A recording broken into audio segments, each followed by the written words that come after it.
자, 이제 좀 있으면 이제 설날도 얼마 남지 않았어요. 그죠? 여러분들 혹시 그 설날에 가족들이랑 어디 가요? 가족 어디 가? 잘 몰라?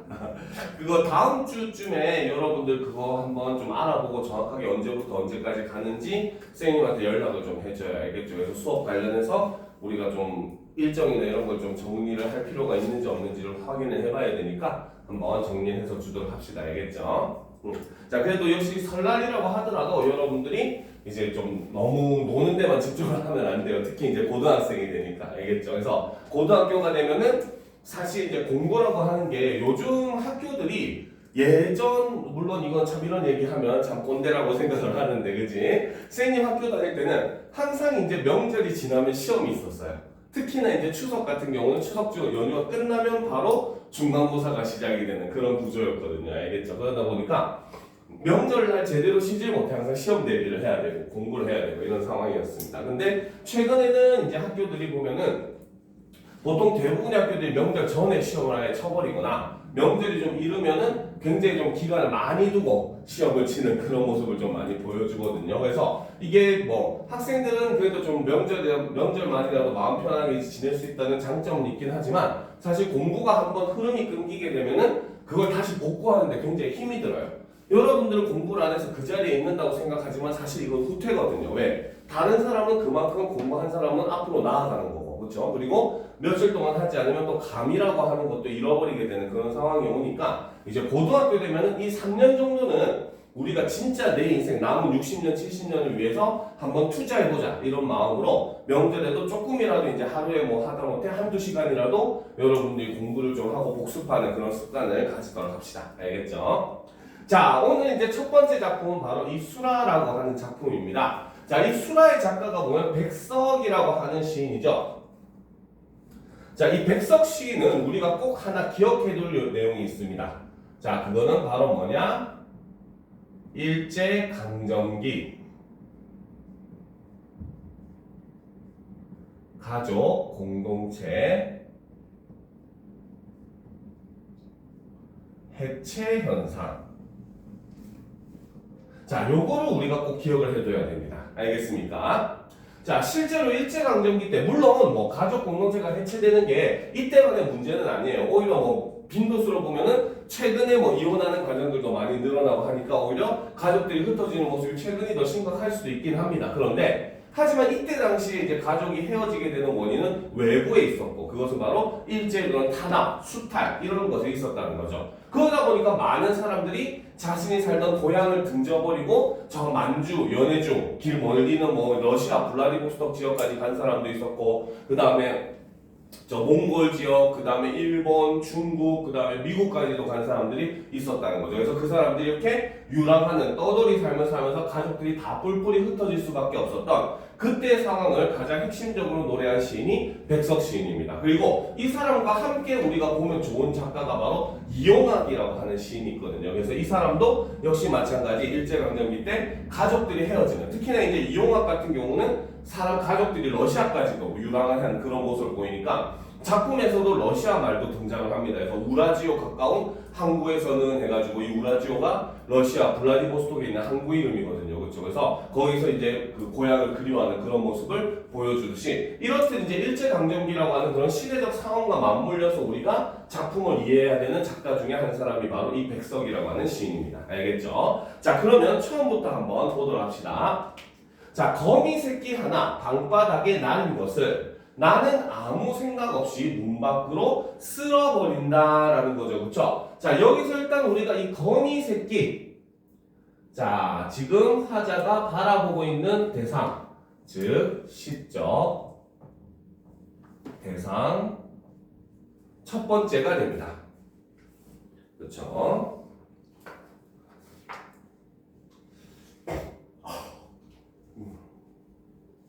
자, 그런데 지금 그 거미 새끼를 화자는 어떻게? 방바닥에 거미 새끼 한 마리가 뽀로로 기어왔는데 그걸 보고 어떻게 아무 생각 없이 그냥 문 밖으로 쓸어서 갖다 버려버린 거야. 알겠죠? 자, 결론적으로 먼저 하나를 얘기를 한다면은 사실 이 거미 새끼는 어떻게 보면 우리 민족을 상징한다고 볼 수가 있어요. 알겠죠? 그러면 화자가 이 거미 새끼를 밖으로 휙 하고 버려버렸으니까 이 거미 새끼는 화자에 의해서 가족들과 헤어지게 되었잖아요. 그렇죠? 그렇기 때문에 자, 화자가 쓸어 담은 이 방바닥이라고 하는 공간은 바로 뭐다? 가족 공동체가 해체되는 공간이다. 이렇게 볼 수 있다는 거죠. 알겠습니까? 자, 그런데 이때는 화자는 어떻게? 아무 생각 없이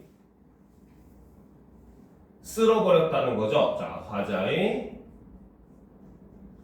정서 첫 번째, 그렇죠? 바로 무관심이라는 겁니다. 처음에는 그저 아무런 관심이 없었다는 거죠. 그렇죠? 그래서 아무 생각 없이 문 밖으로 쓸어버린다라는 거죠. 자, 여기서 이제 버린다 할 때 린다. 여기서는 현재형 시제를 사용을 하고 있죠. 뭐뭐 니은다라는 거죠. 그렇죠? 자, 그러면 이제 계속 보도록 합시다. 차디찬 밤이다라는 거지. 그치? 자, 그래서 차디찬 밤. 자, 이 차디찬 밤이라고 하는 것은 어떻게 보면 이 작품의 일단 시간적 배경이라고 볼 수가 있어요. 그렇죠? 자, 시간적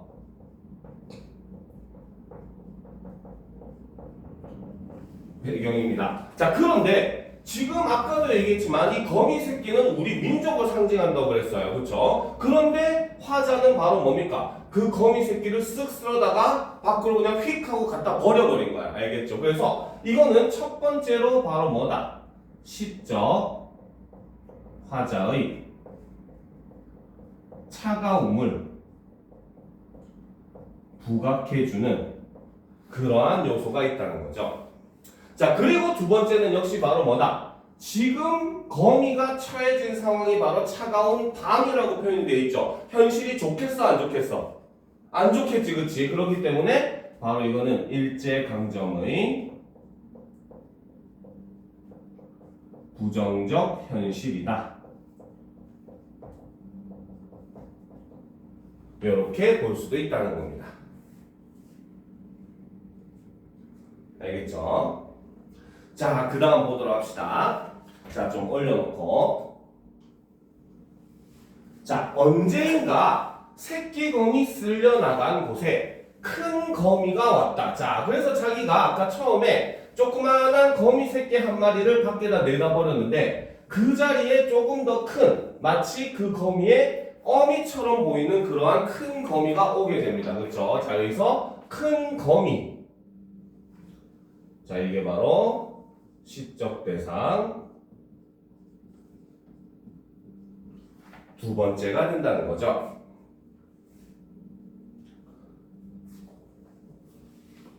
자, 그래서 그 모습을 보고 화자는 뜨끔합니다. 왜? 아, 내가 뭡니까? 어미거미의 새끼를 밖에 버렸나 보구나 라고 하는 일종의 죄책감이 들게 되는 거죠. 그러니까 화자는 어떻게? 나는 가슴이 짜릿하다. 여기서 짜릿하다는 좋은 감정이 아닙니다. 알겠습니까? 자, 여기서는 바로 화자의 정서도 두 번째가 드러나죠. 화자의 정서 두 번째, 바로 연민의 감정이 생기게 됩니다. 그렇죠?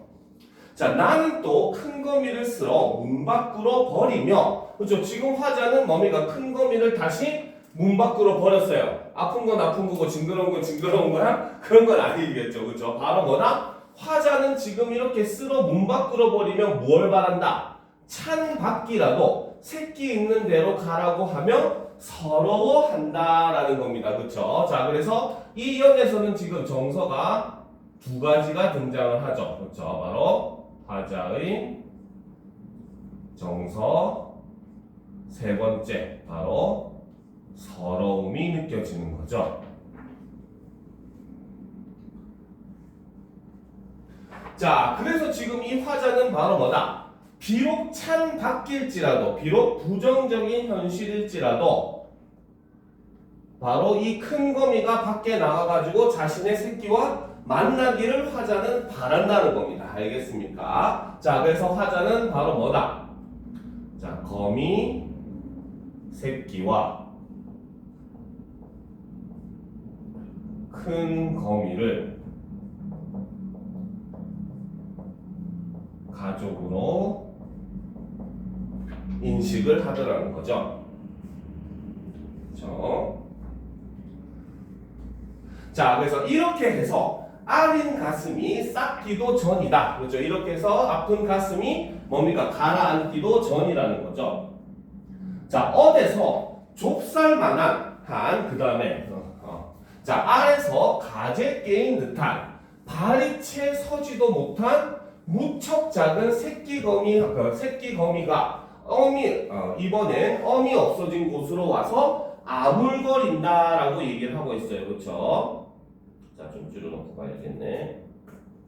그렇죠? 자, 그래서 지금 뭡니까? 아주 작은, 무척 작은 새끼거미 한 마리가 다시 내려왔어요. 그렇죠? 이게 바로 시적 대상 세 번째가 됩니다.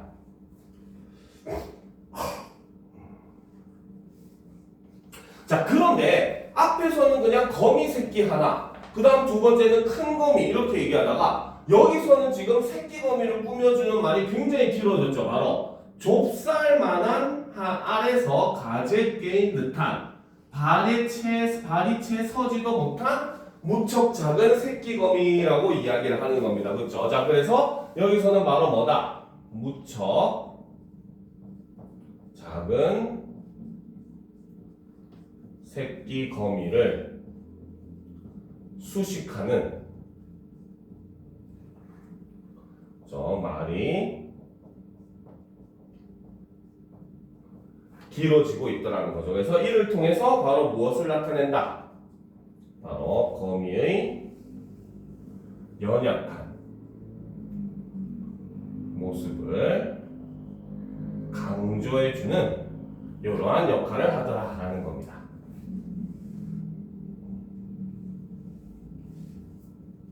그렇죠? 그래서 이번엔 큰 검이 없어진 곳으로 와서 아물거린다.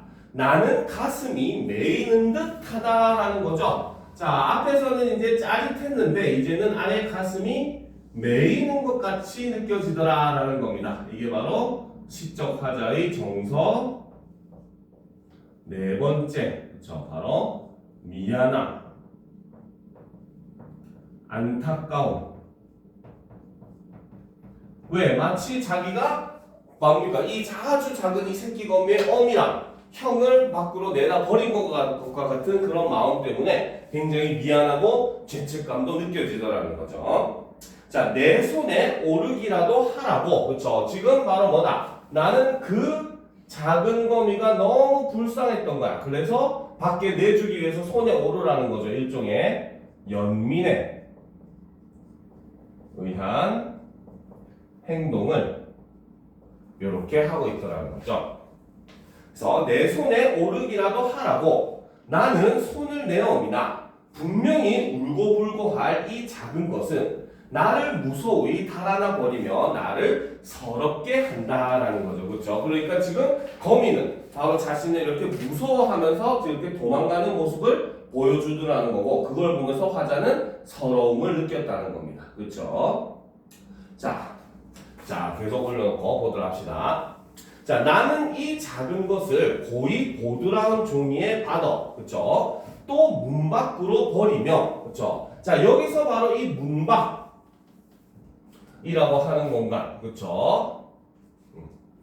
그쵸? 자, 바로 이 문 밖이라고 하는 공간, 그쵸? 자, 이 공간은 이중적인 성격을 가지고 있어요. 왜? 아까 화자가 처음에 차디찬 밤이다라고 이야기를 했잖아요. 그렇죠? 그렇기 때문에 바로 부정적인 현실을 나타내 줍니다. 하지만 뭡니까? 자기가 그냥 거미 새끼도 거의 다 버렸고 큰 거미도 거의 다 버렸으니까 이 무척 작은 새끼 거미도 거기다 버리면은 거기서라도 가족이 어떻게 만날 수 있을까라고 화자는 생각을 하게 돼요. 알겠죠? 그래서 부정적 현실이지만 바로 뭐다? 거미 가족이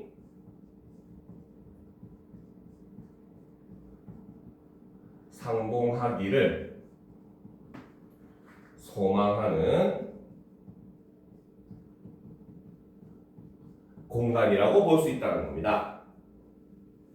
그렇죠?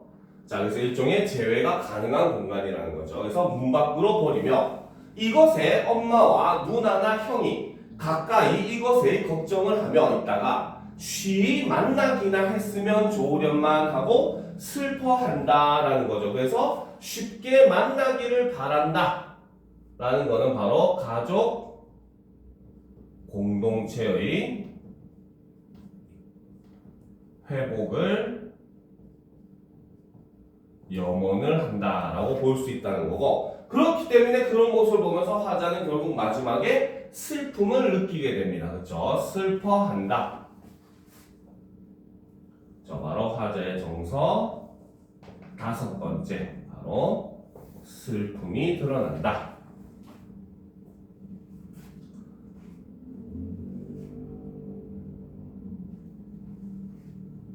됐습니까? 자, 그런데 이제 우리가 한 가지 이렇게 살펴보고 나서 우리가 다시 앞으로 돌아가서 하나 볼 게 있어요. 바로 이 시의 제목인 수라라고 하는 제목입니다. 알겠습니까? 원래 이 수라라고 하는 것은 불교 용어예요. 알겠죠? 불교에서 사실 그 모든 걸 파괴하는 일종의 그런 악기를 수라라고 얘기합니다. 알겠습니까? 자, 그래서 이 수라는 바로 불교 용어고, 그렇죠? 바로 일종의 악귀를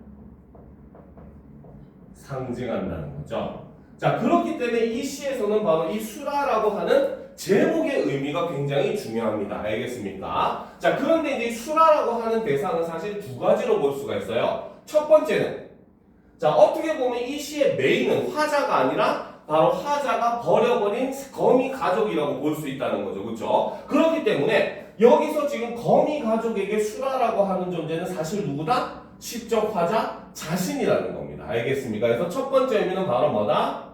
거미 가족을 헤어지게 한 화자 자신을 의미한다라고 볼 수 있고, 반면에 자, 이걸 우리가 아까 얘기했듯이 반영론적 관점, 시대적 상황을 우리가 생각을 해서 작품의 의미를 해석한다면은 이때 당시에 우리 민족이 뿔뿔이 헤어질 수밖에 없었던 원인이 어디에 있었다? 바로 일본의 수탈과 억압에 있다고 했었잖아요. 그렇죠? 그렇기 때문에 바로 이 수라의 의미는 바로 뭐다? 바로 혼란에 빠진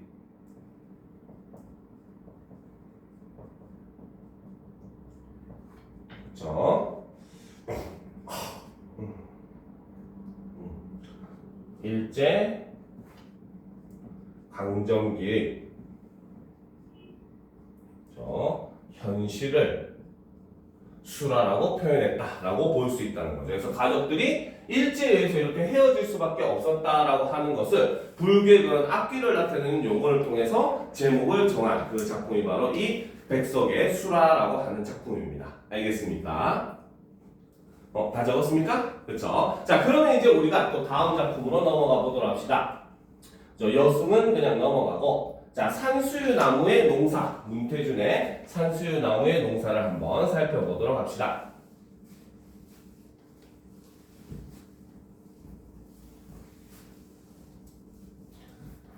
자, 보도록 합시다. 자, 산수유나무가 노란 꽃을 터뜨리고 있다라는 거죠. 그렇죠? 자, 여기서 일단 노란 꽃. 자, 산수유나무의 꽃이 노랗게 피어 있다는 겁니다. 그렇죠? 자, 이거는 바로 산수유 나무가 만든 결과물 첫 번째가 되는 것이고,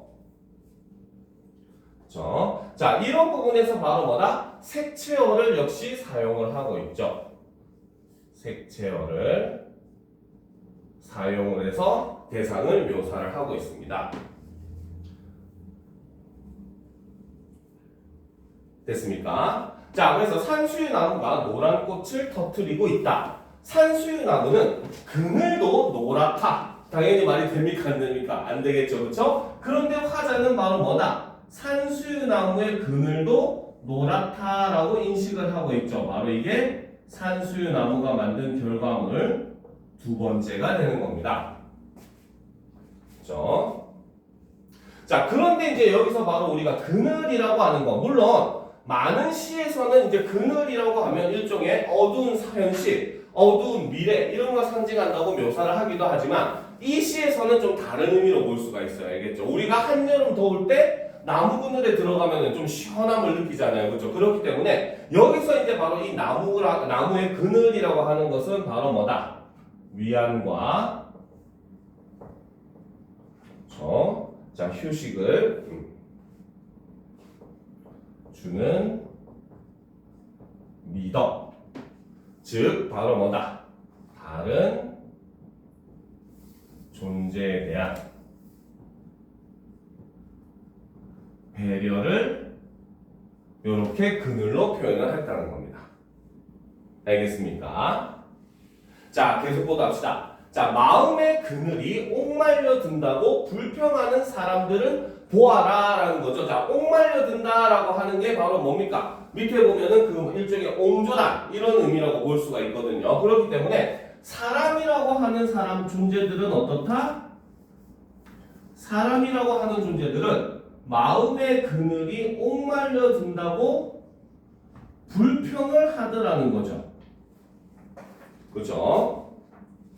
자, 그렇기 때문에 여기서 바로 이 사람들이라고 하는 존재가 가지는 속성은 바로 어떤 속성을 가지고 있다? 바로 타인에게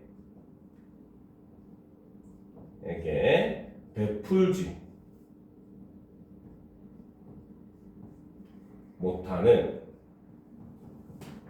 이기적인 모습을 나타낸다고 볼 수 있고, 그렇기 때문에 이 사람들의 모습은 바로 뭐다? 산수유나무와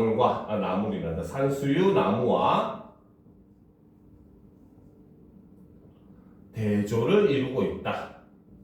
이렇게 볼 수 있다는 겁니다. 알겠습니까? 됐습니까? 자, 그래서 지금 사람의 모습과 나무의 모습. 그래서 나무는 이제 뭡니까? 그늘을 나무 위에 내어주지만 사람들은 오히려 어떻게 그 그늘도 모자라다라고 하면서 불평하면서 다른 사람에게 내어주기를 거부하는 그런 모습을 대조적으로 지금 제시를 하고 있다는 거죠. 자, 나무는 그늘을 그냥 들이우는 게 아니다라는 거죠. 그렇죠? 자, 여기서 이 시의 특징 중에 하나가 바로 뭐다? 바로 평소형 종결어미의 반복을 보여줍니다. 그래서 이런 걸 통해서 일종의 단정적 태도를 나타낸다. 이게 당연하다. 이게 맞는 것이다. 라고 뭡니까? 단정하듯이 이야기하는 그런 말투를 사용을 하고 있는 모습을 우리가 볼 수가 있습니다. 알겠죠? 자, 그러면 또 올려놓고 보도록 합시다. 자, 나무는 이제 뭡니까? 그냥 그늘을 주는 게 아니라는 거죠. 자, 좀 지우고. 자, 보도록 합시다. 자, 그늘 또한 나무의 한해 농사. 자, 여기서 지금 그늘을 만드는 거를 화자는 나무가 짓는 농사라고 얘기했어요. 그렇죠? 우리는 농사를 왜 짓습니까? 바로 거기서 자라난 농작물로 먹고 사람이 생명을 이어가기 위해서 농사를 짓는 거잖아요. 그렇죠? 그렇기 때문에 이 그늘을 나무의 한해 농사라고 표현하는 것은 바로 무엇이다? 이 그늘이라고 하는 것은 이꼴 바로 무엇이다? 바로 생명을 가꾸고 베푸는 일이기 때문에 그 뭡니까? 그늘을 농사에 비유를 하고 있는 겁니다. 알겠죠? 자, 그래서 여기서는 그늘 또한 나무의 한해 농사이다. A는 B다 라고 해서 음유의 방식을 사용을 하고 있는 거죠. 자, 산수유 나무가 그늘 농사를 짓고 있다라는 거죠. 자, 그래서 지금 여기서는 바로 뭐다? 이 그늘 농사라고 하는 것은 바로 산수유 나무가 꽃을 피우고 그늘을 만드는 모습을 이렇게 계속해서 농사에 비유를 하고 있다는 거죠. 자, 꽃은 하늘에 피우지만 그늘은 땅에서 넓어진다라는 거죠. 그렇죠? 자, 여기서 꽃은 하늘에 이제 피우지만 반면에 그늘이라고 하는 것은 어떻게? 땅에서 넓어지는 모습을 보여준다. 즉 바로 뭐다? 다른 존재를 배려하는 마음을 넓혀가는 그러한 모습을 그늘이 점점점 커지는 그런 모습으로 비유를 하고 있는 겁니다. 알겠죠? 됐습니까? 자, 봅시다. 산수유나무가 농부처럼 농사를 짓고 있다라는 거죠. 여기서 농부라고 하는 인물도 어떤 겁니까? 정성을 들여서 생명을 가꾸는 그런 직업이잖아요. 그렇죠? 그러니까 산수유나무가 농사를 짓는 걸 농부에다가 지금 비유를 하고 있는 거죠. 자, 여기서 보면 농부처럼 뭐뭐처럼 뭐뭐 같이 뭐뭐 인양 뭐뭐 듯이 무슨 법? 무슨 법? 비유 중에서 바로 직유의 방식을 사용을 하고 있습니다. 알겠죠? 자, 그래서 지금 여기서 이 부분에서는 바로 뭐다? 다른 존재를 배려하는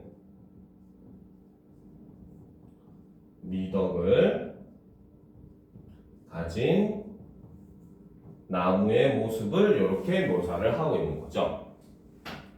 자, 끌어모으면 벌써 노란 좁쌀 닷대 무게의 그늘이다라는 겁니다. 알겠죠? 자, 여기서 보면 노란 좁쌀 닷대 무게의 그늘이라고 표현을 함으로써 여기서도 역시 마찬가지 노란색이라고 하는 색채어를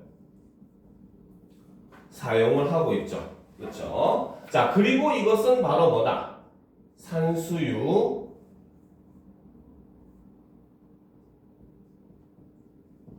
나무가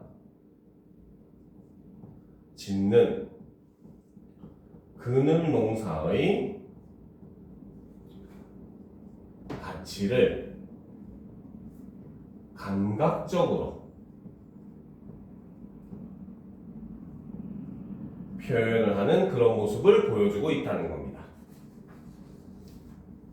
알겠습니까? 자, 그래서 이렇게 나무가 그늘을 들이우는 그 모습을 통해서 저 그늘이 들면 우리가 한여름에 가서 푹 쉴 수 있겠다라고 하는 그런 생각을 하면서 그러고 보니 참 나무는 뭐다? 자신은 땡볕에 버티고 있으면서도 남을 위해 그늘을 만들어주는 존재구나. 그러니까 이 그 나무는 바로 뭐다? 타인을 위한 배려, 포용 이런 정신을 가지고 있는 존재구나라는 걸 깨달아서 이 시를 썼다라고 볼 수 있다는 겁니다. 알겠죠? 이것과 가장 비슷한 시 중에 하나가 바로 뭐냐면 예전에 교과서에서도 실렸었던 작품인데 이제 그늘이 있는 사람이라고 하는 작품이 있습니다. 알겠죠? 그래서 그 작품에 보면 나는 그늘이 없는 사람을 사랑하지 않는다라고 하면서 이제 바로 아픈 상처가 없는 사람을 자신은 사랑하지 않는다는 거야. 왜? 그늘이 있기 때문에 남들이 이제 그늘에 있을 때 그 사람이 눈물을 흘리고 있으면은 같이 그늘 밑에서 그 사람의 눈물을 닦아줄 수 있기 때문에 나는 그늘이 없는 사람을 사랑하지 않는다 이렇게 표현을 하거든요. 그래서 여기서도 바로 그늘이라고 하는 것은 일종의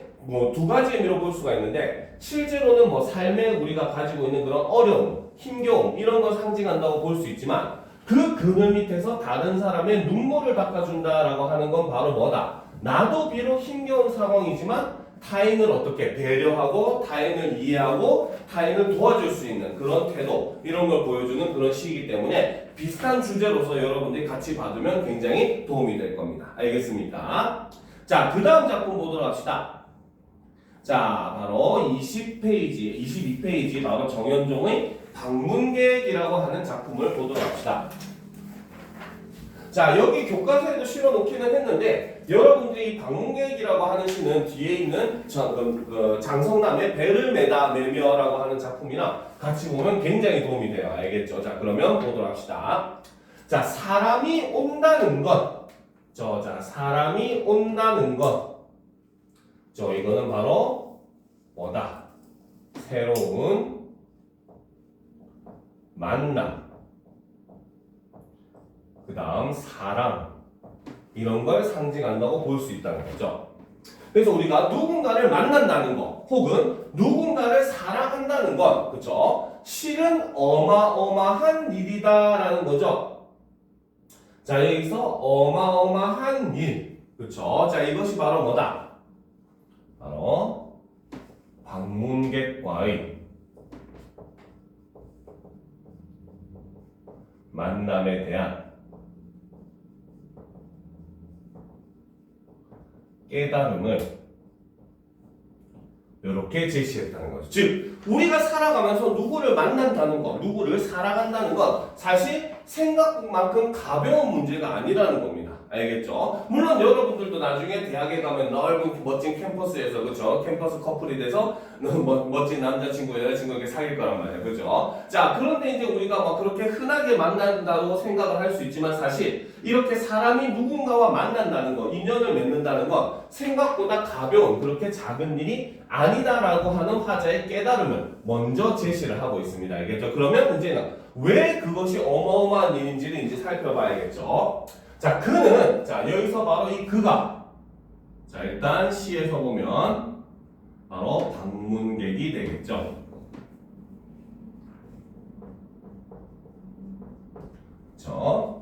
자, 그는 그의 과거와 현재와 그리고 그의 미래와 함께 오기 때문이다라는 거죠. 자, 꼭 세로 표시합시다. 그의 과거와 현재와 그리고 그의 미래와 함께 오기 때문이다.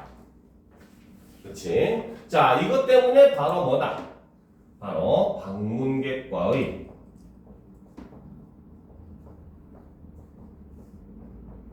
만남이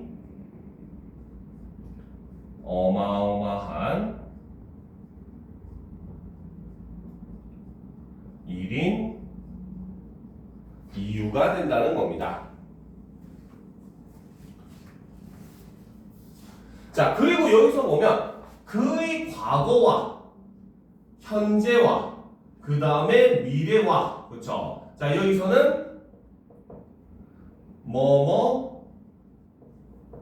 뭐뭐와를 반복을 함으로써 운율을 형성을 하고 있고, 그쵸? 자, 그리고 이제 이 뭡니까? 그의 과거와 미래와 현재가 모두 온다라고 하는 것은 바로 뭐다? 이것은 이꼴 바로 만남이라고 하는 것은, 만남은 그 사람의 생애 전체와의 조우가 이제 만난다는 뜻입니다. 알겠죠? 그래서 만남이기 때문에 이 어떤 사람과의 만난 사람이 온다는 거는 굉장히 화제에게 있어서는 어마어마한 일이다라는 거죠. 그렇죠? 그래서 한 사람의 마지막에 이걸 정리해서 얘기를 합니다. 바로 한 사람의 일생이 오기 때문이다라는 거죠. 그래서 과거에서 현재로, 현재에서 미래로, 그리고 미래에서 뭘로? 일생으로 표현함으로써 바로 점층적으로 내용을 확대시켜가는, 점점 더 내용을 커지게 만드는 그런 표현을 사용하고 있죠. 그래서 점층적 표현을 사용을 하고 있습니다. 알겠죠? 자, 그리고 여기 부분에서도 바로 뭐다? 오기 때문이다, 오기 때문이다. 역시 반복을 사용을 하고 있죠. 그래서 이를 통해서 역시 운율을 형성을 해줍니다. 알겠습니까? 됐습니까? 그렇죠? 자, 그래서 계속 보도록 합시다. 좀 올려놓고. 자, 부서지기 쉬운, 그래서 부서지기도 했을 마음이 오는 것이다 라는 거죠. 즉 바로 뭐다? 그 사람의 마음이라고 하는 것은 부서지기도 쉬웠고 그리고 그렇기 때문에 때때로 부서지기도 했을 것이다 라는 거죠. 일종의 여기서 부서진다라는 의미. 그렇죠? 이 의미는 바로 무엇이다? 바로 상처받기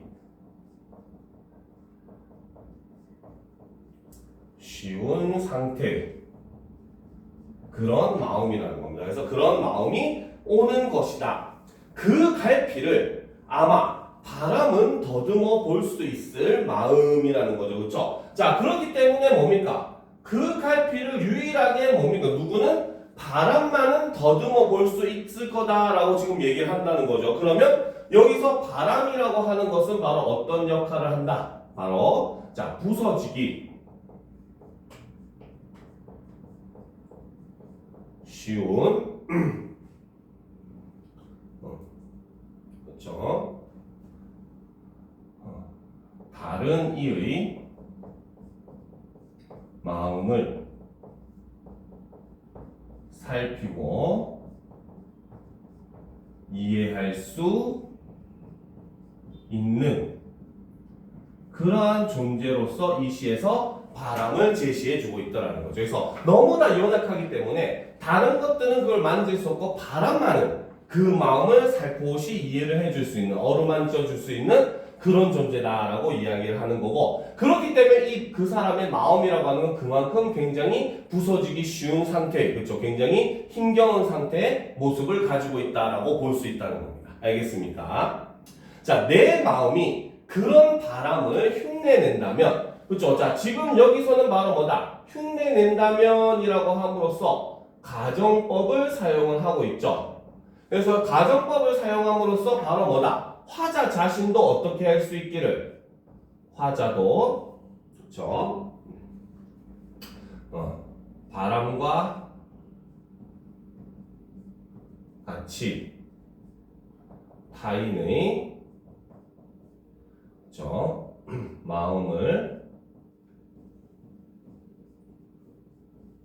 어루만져 줄 수 있기를 소망한다는 내용을 이렇게 가정법을 통해서 표현을 한 겁니다. 그렇죠? 그래서 내 마음이 그런 바람을 흉내낸다면 필경 환대가 될 것이다 라는 거죠. 그렇죠? 그러니까 바로 뭐다? 다른 사람을 맞이할 때 그 마음은 반드시 나의 마음은 뭐가? 그 사람에 대한 환대 큰 뭡니까? 반김이 될 것이다 라는 거죠. 그래서 자, 여기서 이것을 이제 환대라고 표현한 이유는 바로 무엇이다? 바로 화자에게 오는 방문객을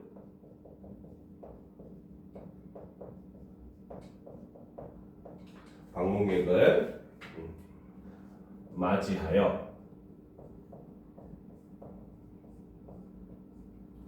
정성껏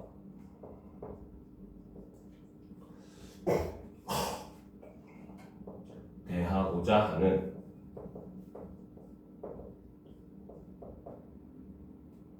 하는 마음, 태도 요거를 드러내주고 있다는 거죠. 그래서 나에게 오는 이런 방문객에게 내가 위로와 위하는 것 같은 존재가 될 수 있다면 굉장히 좋겠다라고 하는 일종의 화자의 소망을 노래하고 있는 시가 바로 이 방문객이라고 하는 작품인 겁니다. 알겠습니까? 자, 조금 시간이 애매하기 때문에 일단 이번 문학 시간은 여기까지 하도록 하겠습니다. 알겠죠? 잠시 쉬었다가 이어서 문법 들어가도록 합시다.